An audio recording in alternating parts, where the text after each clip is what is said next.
The great hall of the Thoros diplomatic station glittered with gold and crystal lights.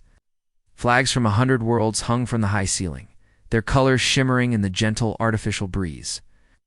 The air smelled faintly of sweet spice from the Zethary incense burners, mixing with the sharp tang of polished metal floors. Humans were guests here. The Thoros station was neutral territory, but the Zethary Empire's culture and influence dominated the gathering. Tall, proud figures with dark metallic blue skin and long silver hair moved gracefully through the room. Their robes were stitched with thin threads of real stardust, glowing faintly under the lights. Every step, every glance, was measured and full of confidence. Captain Ryan Cole stood near the entrance, hands behind his back, watching the diplomats move around him. He wore the dark navy uniform of the United Earth Defense Force, his rank insignia glinting on his collar.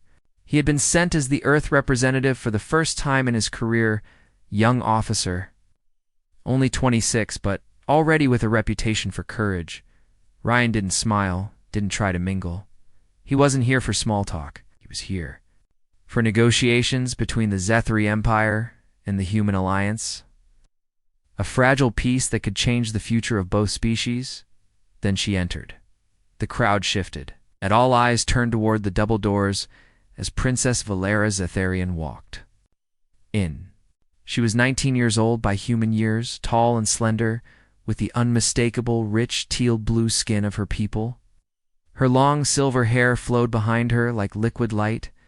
Her eyes were sharp, pale gold, and they scanned the room as if everyone was hers to judge. Whispers followed her. She was the youngest royal ever allowed to attend diplomatic talks.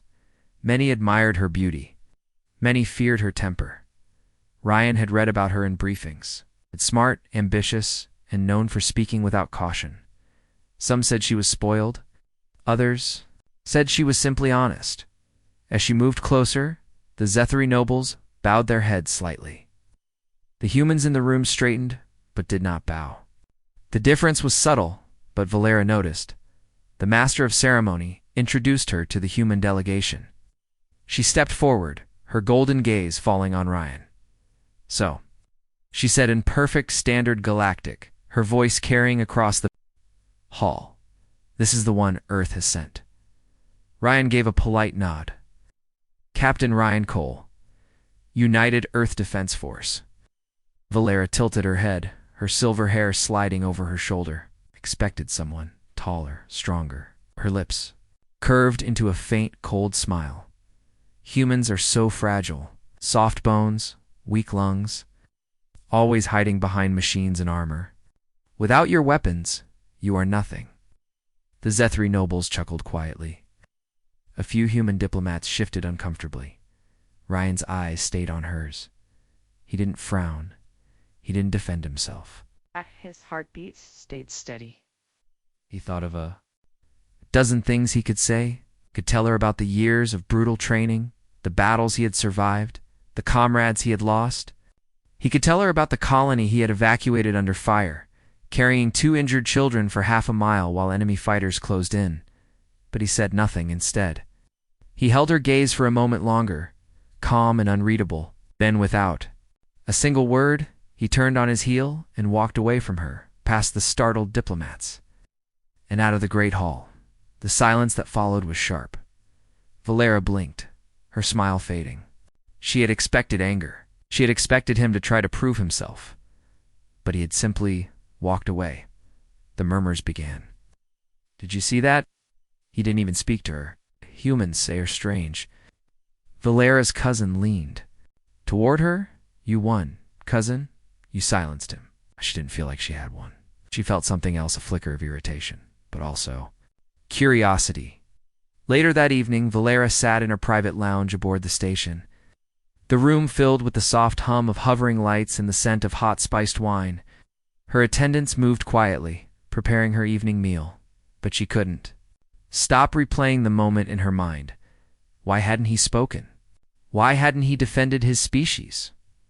Any Zethary warrior would have answered with pride, even fury. Lesser alien would have stumbled or begged for her favor, but the human had given her nothing. It was as if he had decided her opinion didn't matter. The thought made her grip her wine cup tighter. No one had ever treated her like that. Not in the royal court. Not anywhere. She called her aide. Find out more about the human. Captain Ryan Cole. Everything you can. The aide bowed and left. Meanwhile, Ryan stood on the observation deck of the human sector of the station, hands resting on the railing as he looked out at the stars. Lieutenant Hayes, his second in command, joined him. That was bold, Hayes said carefully. Walking away like that.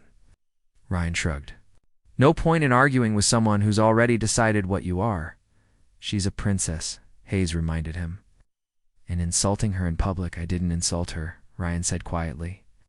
I just walked away. Hayes gave a low whistle. Sometimes that's worse. Ryan's gaze stayed on the void beyond the glass. Then she'll think about it. The next morning, Valera received the report from her aide. It told her more than she had expected. Captain Ryan Cole, born in a human colony on the edge of known space.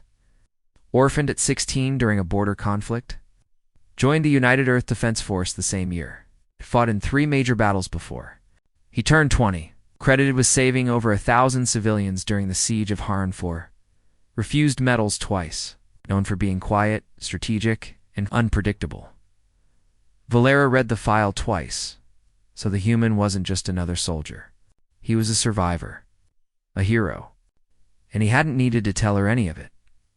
For the first time in her life, Valera felt she might have underestimated someone. That evening, there was a formal dinner. Valera wore a gown of deep silver and pale blue, her crown light resting. On her forehead, she expected to see Ryan there. But when she arrived, he was gone. Where is the human? She asked her cousin. Left on a transport shuttle an hour ago, her cousin replied. She stared at her untouched plate. He had left. Without even saying goodbye, and she didn't know why. But the thought unsettled her more than the insult she had given him. The Tharos station floated in the void like a jeweled crown, but inside it was restless. The grand halls and shining corridors felt colder after the human captain's departure. Princess Valera paced her private chamber. The silver fabric of her gown swirled with each turn. She had sent her attendants away. She wanted no witnesses to her thoughts.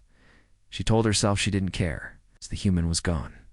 He had been nothing more than an Earth representative, one among thousands she had met in her life. Yet she remembered the steady way he had looked at her. Not with fear, not with worship, not with anger, just calm. It had been a long time since anyone had looked at her like that. She turned sharply to her aide, who had been standing quietly near the door.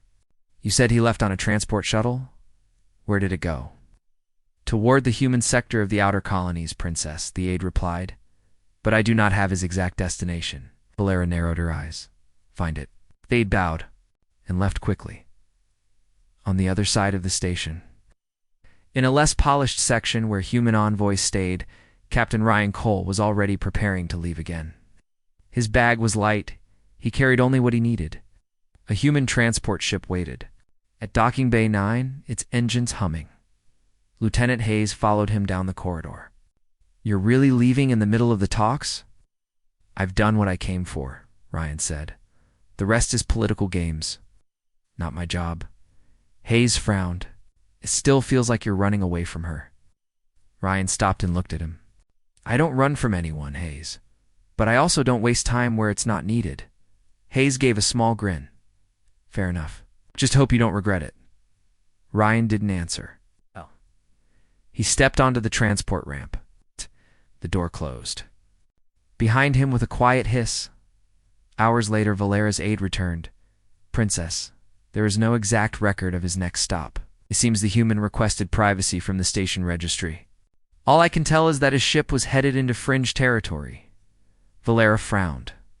Privacy requests were rare. Only someone with high clearance could arrange that. She was tempted to drop the matter entirely. But then an alarm shattered the thought. The station's walls echoed with a deep, urgent siren. The lights flickered from warm gold to harsh red. The air filled with a calm but firm voice from the security system. Alert. Multiple unidentified vessels approaching. All non-essential personnel remain in secured areas. Valera's instincts sharpened. She tapped her wrist communicator. Report. Her guard captain's voice came through, tense. Princess, a group of mercenary ships, has broken through the outer perimeter. We believe they're targeting high-value figures royals, diplomats. We are escorting you to the secure vault chamber now. I'll meet you halfway, Valera said, already striding out the door. The normally graceful halls of the Zethary sector were suddenly filled with rushing guards and frightened diplomats. The red emergency lights painted the walls like blood. Valera moved quickly, her long robe trailing behind her. 2 guards flanked her. Their plasma rifles raised, they were halfway to the vault when an explosion ripped through the corridor ahead. The shockwave threw her against the wall. Smoke and debris filled the air. The lead guard shouted, "Back! Take the side passage!" But as they turned, a group of armed mercenaries appeared from the opposite direction. Their armor was rough and mismatched, their helmets hiding their faces. They moved with the precision of professionals. The guards fired first, blue energy bolts flashing down the hall. The mercenaries returned fire, their weapons sending bursts of crackling plasma that burned into the walls. Valera ducked behind a column, heart pounding. She had been trained to handle court politics, not sudden ambushes. One guard fell with a cry, his armor scorched. The other tried to cover her retreat, but the mercenaries moved faster, forcing them back into a narrow side corridor. And then she saw him through the smoke and chaos. A familiar figure stepped out from the shadow of a maintenance hatch, Captain Ryan Cole. He wore light tactical armor, not the formal uniform from before. His rifle was slung across his back, and a combat knife gleamed at his side. His face was calm, focused. Valera blinked in disbelief. I thought you left no time," Ryan cut in, pulling her toward the hatch. "Move." Remaining guard hesitated. "She's safest if we do. You want her alive or not?" Ryan said sharply. "They're cutting off every route to the vault. Follow me." The guard swallowed hard and obeyed. They moved quickly through the narrow maintenance tunnels. The walls were lined with old cables and dim service lights. Valera's breathing was fast, but Ryan's was steady. "How did you?" she began. "I heard the first alarm from the docking bay," he said. "I knew mercenaries would go for the most valuable targets." "Royals, you came back for me?" she asked. He glanced at her briefly because it was the right thing to do. The words were simple, but they landed heavier than she expected. They emerged into a storage hangar, smaller and quieter than the main docks. Ryan moved to a control panel and locked the doors. The guard checked the exits. "This place won't hold long." "Doesn't have to," Ryan replied. "Just until I get you to the human safe zone." Valera arched a brow. "The human sector? Why would I?" A sudden crash interrupted her. The far door exploded inward, and mercenaries poured through. Ryan's rifle was in his hands in an instant. "Stay behind cover." The guard returned fire, and Ryan moved like a shadow. Every shot precise, every movement deliberate. The mercenaries tried to flank, but Ryan anticipated each attempt, forcing them back. When the last one fell, the room was filled with smoke and the sharp smell of burnt circuitry. Valera stared at him. "You fight differently from Zethary. Warriors." Ryan slung his rifle back. "Humans don't rely on strength alone." They moved again, crossing into the neutral engineering section. Ryan kept them low, using service corridors and maintenance shafts to avoid the fighting.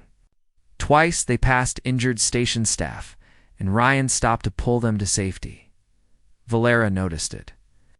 Even under attack, he didn't just protect her, he protected everyone he could. It was strange, admirable. Finally, they reached the human sector's secure chamber. The heavy door opened after Ryan keyed his code.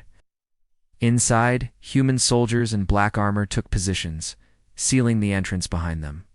Ryan turned to Valera. "You'll be safe here. The mercenaries won't get past this sector." She stepped closer, searching his face. "You didn't have to come back." Ryan gave a faint shrug. "Didn't have to, but I did." She hesitated, then asked, "Why?" His answer was the same as before, calm and unshakable. "Because it was the right thing to do." Before she could say anything else, he walked toward the command table. Already speaking to the human officers about the station's defense, Valera stood there, watching him, feeling an unfamiliar knot in her chest. She had insulted him in front of everyone. And yet, when the danger came, he had been the one to save her, without asking for thanks, without asking for anything at all. The alarms finally stopped, leaving only the faint hum of the station's life support. The attack had been repelled, but the damage was clear. Sections of the station were scorched, corridors sealed off, and the faint smell of burnt circuitry still lingered in the air. Princess Valera sat in the human sector's secure room, her arms crossed, her mind restless. Captain Ryan Cole stood near the command table, speaking quietly with his officers. His voice was low but steady. His eyes focused on the tactical map projected in front of him. She noticed something as she watched him. He didn't speak more than necessary. No. When he did, people listened. The human soldiers respected him more than respected him. They trusted him. A senior human officer, Commander Briggs, turned toward her. Princess Valera, the station council requests your presence in the strategy room. Captain Cole will escort you. She arched a brow. You want me to walk through the station after it was just attacked? Briggs' expression didn't change. We've cleared the main routes, but the council needs both of you. Valera glanced at Ryan. Both of us. Why? Ryan answered simply, because this isn't over. The strategy room was in the central command hub of Theros Station. By the time they arrived, the place was buzzing with activity. Alien and human officers stood around a large holographic display showing the outer sectors of the station and the surrounding space station commander Korth. A heavy-set alien with bronze skin addressed them. The mercenary ships have retreated for now, but our scouts trace their jump path. They're regrouping at a base in the Tathys Belt. Valera frowned. The Tathys Belt? That's deep in neutral space. The station has no jurisdiction there. The problem, Korth said. The Council cannot send an official military strike without risking a diplomatic crisis. But if we do nothing, they will attack Gandon next time. They won't fail. A human officer stepped forward. We believe the mercenaries are being funded by someone with political influence. Someone who wants to disrupt the peace talks. Ryan's gaze sharpened. You have a name? Korth hesitated, then looked directly at Valera. We suspect the funding is coming from within the Zethri royal court. The room went silent. Valera's eyes narrowed. That's a serious accusation. Do you have proof? Not yet, Korth admitted. That's why we're sending a covert team to the Tathys Belt to gather evidence and shut down their operations. Ryan crossed his arms. Covert, meaning small team, no official insignia. Korth nodded. Exactly. And since this involves both humans and Zethri, the Council has chosen you, Captain Cole, and you, Princess Valera, to lead the mission together. Valera's jaw tightened. Me? I'm not a soldier, Korth said. Your presence will make it clear that the Zethri Empire does not support these mercenaries, and your political knowledge may prove vital. Valera's first instinct was to refuse. She had never worked side by side with a human before, especially not one who had walked away from her without a word. But she also knew the stakes. If the rumors were true and someone in her court was behind this, she couldn't ignore it. She met Ryan's steady gaze. Fine, but you follow my lead. Ryan's expression didn't change. We'll follow the mission. The next few hours were a blur of preparation. Ryan checked and rechecked their gear, inspecting each weapon and piece of armor with practiced precision. Valera's own guards brought her a lightweight protective suit, silver with embedded shielding panels. It was not as heavy as human combat armor, but it offered decent protection. She noticed Ryan glance at her suit briefly. You ever worn armor before? She lifted her chin. Yes, during ceremonial drills. That's not the same thing, he said, adjusting a strap on his rifle. When the fight starts, stay behind me. Her pride bristled. Not. Helpless. I didn't say you were, he replied, already moving toward the ship. I'm saying I'm used to getting shot at. You're not. Their transport was a small stealth craft, black, narrow, and nearly invisible on scanners. Inside, the lights were dim, the air thick with the quiet hum of the engines. Ryan piloted from the front seat, his hands steady on the controls. Valera sat beside him, her arms crossed. A silence stretched between them until she finally spoke. "Why didn't you tell me about your history?"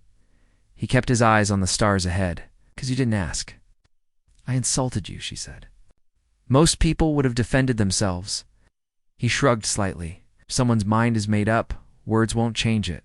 She studied him for a moment. "You're not what I expected of a human." "I'm not what I expected of a princess," he said without looking at her. Her lips curved into the faintest smile. "Was that a compliment?" "Maybe," he said, adjusting the ship's course. They reached the Tathys Belt after several hours of silent travel. From the viewport, the asteroid field stretched endlessly, massive chunks of rock drifting through the void. In the distance, faint lights marked the location of the mercenary Bessa, cluster of old mining stations welded together, bristling with weapons. Ryan activated the stealth field. "We'll dock at a service port on the far side. Fewer guards." There, as they maneuvered closer, Valera felt her pulse quicken. She had been in dangerous situations before, political ones, with words as weapons. Ow. But this was different. Here, there would be no speeches to win her way out. They slipped into the shadow of a massive asteroid and latched onto a rusted docking ring. Ryan handed her a small wrist device, personal shield. "If you hear it hum, that means it's working. If it stops, get behind cover immediately." She raised an eyebrow. "And you?" He tapped the side of his armor. "Mine's built in." Inside the mercenary base, the corridors were dim and smelled faintly of oil and metal. The walls were patched with mismatched panels, the floor littered with loose wires. Ryan moved ahead, his rifle ready, each step silent. Valera followed close, her eyes scanning every shadow. They avoided patrols, slipping into side rooms and maintenance shafts. Twice, Ryan pulled her back just before a group of armed men passed by. His grip was firm, but never rough. Finally, they reached a small command room.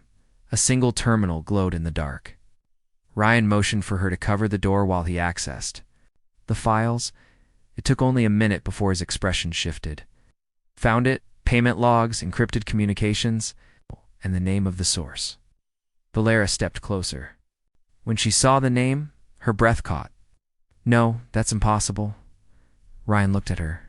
"Your uncle?" She swallowed hard. "He's a senior advisor in the royal court. He's been at my side since I was a child. Now he's paying mercenaries to kill diplomats," Ryan said. "We need to get this back to the station." Before she could respond, an alarm blared through the base. The terminal's glow turned red.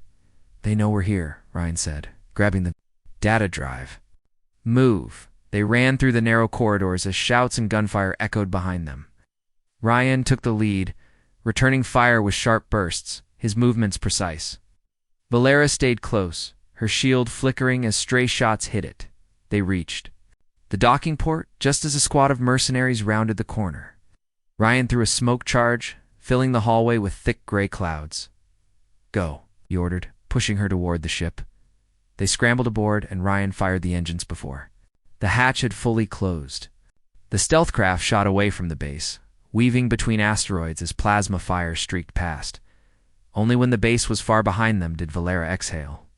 Her hands were trembling slightly, but her voice was steady. "You saved my life." Again. Ryan glanced at her. It's becoming a habit. The first time, she didn't feel the need to argue. The morning sun of Valora broke through the crystal windows of the palace. The golden rays spilled across the marble halls, making the floor shine like liquid light. But inside, the atmosphere was tense. Cade stood alone in the guest quarters, fastening the straps of his combat vest.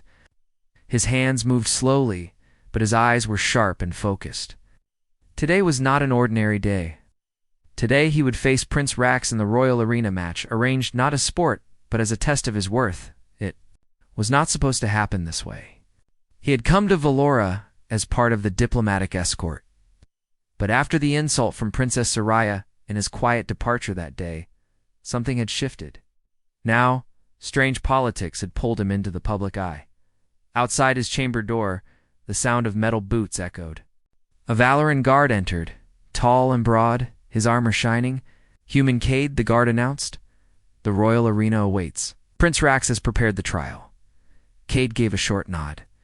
Let's get it over with. The arena was unlike anything Cade had ever seen. It was not stone or sand like old Earth Colosseums, but a massive circular platform floating above a pool of shimmering energy. Thousands of alien spectators filled the stands, their colorful robes flowing in the wind. At the far end, the royal family sat in a high box. King Therion looked calm and observant, his heavy crown resting on his brow. Queen Lysera sat beside him, her hands folded gracefully. Soraya was there too, her teal-blue hair braided elegantly, but her expression unreadable. Prince Rax was already in the arena, wearing light combat armor made of crystalline plates. He held a long spear tipped with glowing steel. His eyes locked onto Cade as the human stepped forward. The announcer's voice rang out across the arena. Today, the human warrior will face His Highness, Prince Rax of Valora, in a trial of skill and spirit. Victory is not measured in death, but in the breaking of one's will. The crowd roared. The fight begins. The deep hum filled the arena as the energy field activated, locking the two fighters inside. Cade could feel the vibration. Under his boots, he flexed his hands, adjusting his grip on his weapon, a simple steel staff given to him by the Valoran guards. He had refused the ceremonial sword, wanted something balanced, something he could control. Prince Rax smiled, but it was not friendly. You shouldn't have come here, human. It is a royal trial, not a place for an outsider. Cade didn't answer. He had no interest in trading insults. He just settled into his stance, waiting. The prince struck first. His spear flashed in a blur, stabbing toward Cade's chest. The human twisted sideways, letting the blade skim past him.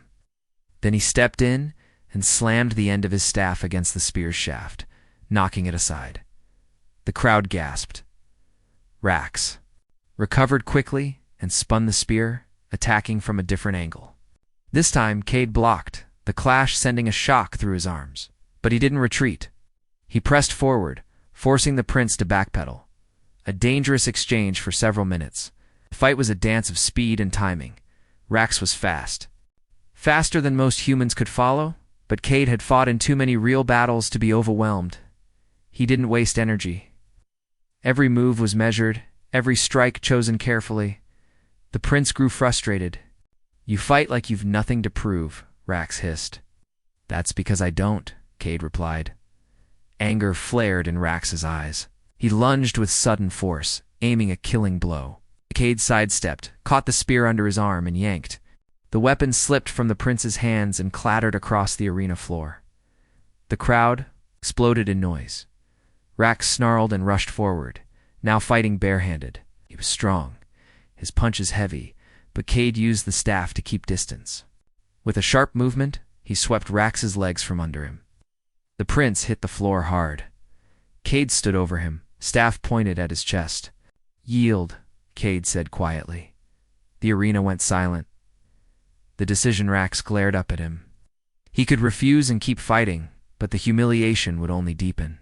Slowly his fists unclenched. I yield, he muttered. The energy barrier dropped. The crowd erupted in mixed cheers and shocked murmurs.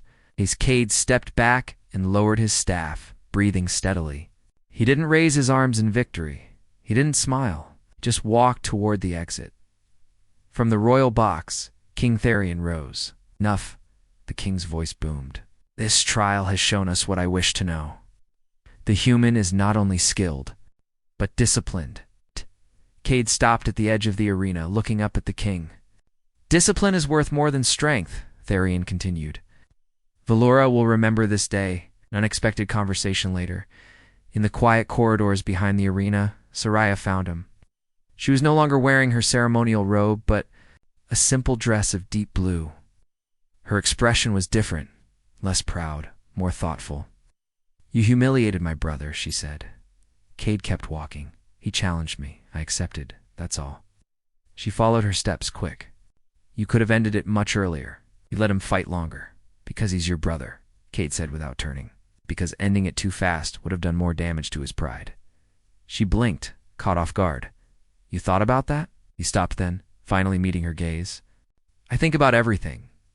I don't fight for glory, princess. I fight to end the fight. Soraya looked at him for a long moment, something unspoken in her eyes. Did. Then she gave the faintest smile.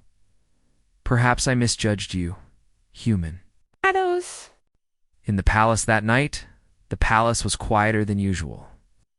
The grand feast to celebrate the trial had ended, and most guests had retired to their chambers. But Cade stayed awake, standing on a balcony overlooking the city's glowing skyline. The Valoran capital was beautiful, its towers like spears of crystal reaching into the night sky. But beauty didn't hide danger. Cade had seen the way certain. Nobles looked at him during the feast, like he was a threat. Footsteps approached behind him. You don't sleep? Soraya's voice was soft. Cade didn't turn, not easily. Old habits. She stepped beside him, looking out at the city lights. There are whispers, she said. Some think you embarrassed my brother on purpose, to weaken our family's standing. Cade's jaw tightened. And what do you think? She hesitated. I think you don't care about court politics. But that makes you unpredictable. Unpredictable is dangerous. Cade glanced at her. Dangerous to who? Before she could answer, a sharp sound echoed from the shadows of the balcony. A faint hum, then a glint of metal. Instinct took over. Cade shoved Soraya aside as a small blade shot past. Embedding itself in the marble wall, the attacked two cloaked figures emerged from the shadows, moving fast. Cade grabbed the staff he had leaned against the balcony railing. The first assassin lunged, a curved dagger in hand. Cade sidestepped and struck his ribs, sending him sprawling. The second came from the left, swinging a short sword. Cade blocked the force, jarring his arm. Countered with a swift strike to the attacker's knee, followed by a crack to the temple. The figure dropped. Soraya stood frozen, her eyes wide. Who sent them? She stammered. Cade scanned the fallen attackers. Someone who doesn't want me here. Maybe someone who doesn't want you speaking to me either. The sound of running boots filled the corridor as palace guards arrived. They froze at the sight of the unconscious attackers. A turning point later. In a private chamber guarded by trusted soldiers, Soraya sat across from Cade. You saved me, she said quietly. I protect people, Cade replied simply. She studied him, her earlier pride, replaced by something else, curiosity, maybe even respect. Then maybe I was wrong about you. Cade didn't answer. He just leaned back in his chair, eyes still sharp, because he knew one thing: this was far from over. The Grand Council Hall of Theros Station was silent, except for the soft hum of the holographic displays. Princess Valera stood at the center, her teal-blue skin glowing softly under the cool lights. Around her, the elders and nobles of the Zethary court waited. Their eyes sharp and full of suspicion, Captain Ryan Cole stood beside her, calm but alert. The data drive in his hand held the proof, encrypted communications, payment records, and messages that revealed the shocking truth. Valera's own uncle, Lord Zareth, was behind the mercenary attacks that had almost destroyed the peace talks in the station itself. The moment was tense. No one dared speak. Valera took a deep breath. Her mind raced, expose her uncle, and risk shattering her family and the Empire's image. Protect the royal house and risk letting the traitor go free. She looked at the council. I will speak. All eyes focused on her. My uncle has betrayed us. He funded attacks to destroy our chance for peace with the humans. Her voice was steady, but inside, her heart pounded. A murmur ran through the council. One elder, a grizzled man with silver hair, leaned forward. Princess, do you have proof? Valera held up the data drive. This contains all the evidence. She handed it to the station commander, who connected it to the main system. Images and messages flashed across the holograms. The room grew. Colder, Lord Zareth, who sat among the nobles, stood suddenly, his face pale. This is treasonous. False accusations. Valera met his eyes without fear. The truth is clear. I have no choice but to ask the council to judge him fairly. Ryan's presence strengthened her. The human who had once been insulted now stood with her, a symbol that trust and courage crossed worlds. The council called for a vote. The evidence was overwhelming. Lord Zareth was arrested, removed from power, and held for trial. In the days that followed, Valera and Ryan met often. They spoke honestly for the first time, not as alien princess and human soldier, but as two people learning from each other. Valera admitted, "I judged you unfairly."